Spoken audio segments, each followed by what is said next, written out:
All right. Today on The Explainer, we are diving deep. We're talking about cracking open one of the biggest mysteries in all of science, the human mind.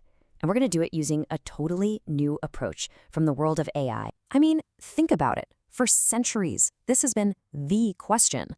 We can climb mountains, we can compose symphonies, but figuring out the machine inside our own skulls, that's been one of the toughest nuts to crack. So to really get what's happening now, we have to start with the core problem that's been holding us back for so long. Okay, so to get why this new stuff is such a big deal, you gotta understand the old problem first. For decades, whenever we tried to model the mind, we got stuck in this specialist rut. Okay, so take an AI like AlphaGo. It's an absolute god at the game of Go, a total genius in that one specific thing.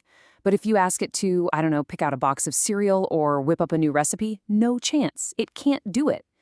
The human mind, though, we're the complete opposite. We're amazing generalists. Our superpower is versatility.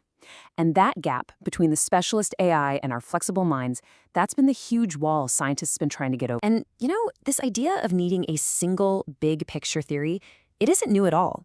The AI pioneer Alan Newell was talking about this way back in 1990. He basically said, look, to really get the mind, we have to stop building all these little separate models and go for one big unified theory. But for decades, the question was, okay, great idea, but how on earth do we actually do that? Well, it turns out the answers showed up with these massive AI models that have, completely changed everything recently.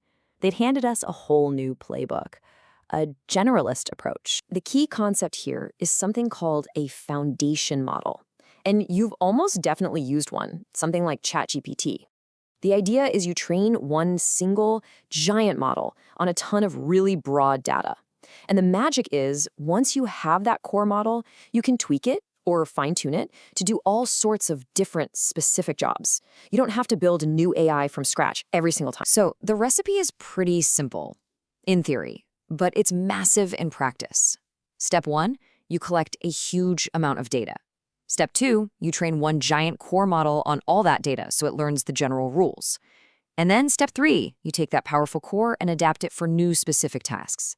And we're about to see this exact recipe play out in two amazing ways: to build a model of the mind, and then a model of the brain itself. First up, let's tackle the mind's software, how we make decisions. A team of researchers built a foundation model of human thinking called Centaur, and its whole job is to predict the choices we make. So, sticking to our recipe, they started with step 1, get a massive data set, and they really, really went for it. They pulled together this thing called Psych 101, which collected the results from 160 different psychology experiments. And we're not talking about a few dozen people here. This was data from over 60,000 individuals making more than 10 million choices. That's not just data, that's like a giant library of human behavior. And the results? Honestly, they were stunning. Centaur didn't just beat the old school specialist models. It even blew away the powerful base AI it was built on top of. That huge leap in performance just goes to show that the fine-tuning, that whole process of learning from millions of real human choices, that was the secret sauce. But to really push it to its limits, they put it up against this tough benchmark called the cognitive decathlon. And Centaur didn't just compete in one of these, it competed in the equivalent of 16 of them. The result? The researchers themselves said it consistently won every competition.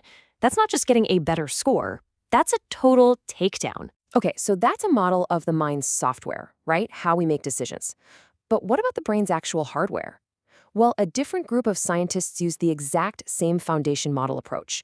But this time, they set out to build a digital twin of the brain itself.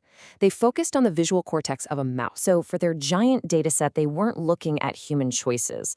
Instead, they were recording the raw activity from about 135,000 individual neurons inside the brains of mice, while those mice were watching hours and hours of natural videos. That massive stream of brain activity is what they used to train their core neural model. Okay, but here's the critical question, right? The model is great at predicting what neurons will do when they see more natural videos, but that's what it trained on. Does it really understand the basic rules of vision? The real test, the acid test, is can it predict how those same neurons will fire when they see totally new images they've never ever seen before? And the answer was a huge yes. The researchers threw a whole bunch of completely artificial stuff at it, like abstract wavy lines, flashing dots, even visual static. patterns that are totally alien compared to the videos it trained on. And what's incredible is the model predicted the neural responses with amazing accuracy. This is huge. It proves the model didn't just memorize what a mouse sees. It actually learned the fundamental rules of vision. And this brings us to what I think is the most exciting part of this whole thing. These models are so good, so accurate, that they're not just tools for predicting stuff anymore. They're actually becoming engines for scientific discovery. This is the payoff. By digging into these models, scientists started making brand new discoveries. The Centaur model, it uncovered a hidden strategy that we humans use to make decisions, a real pattern in our thinking that we just hadn't noticed before. And the neuromodel did something even crazier. Just by looking at how a neuron fired, its activity, it could predict its physical shape and even who it was connected to. It bridged that massive gap between what the brain does and what the brain is. These AIs weren't just guessing. They were showing us new truths about ourselves. So, all this leaves us with a pretty mind-blowing question. We are now entering an age where we can build these functional, predictive, digital twins of our own minds and brains. Think about that. These aren't just models anymore. They're entirely new kinds of scientific instruments. And it just makes you wonder, what fundamental truths about who we are we going to discover next?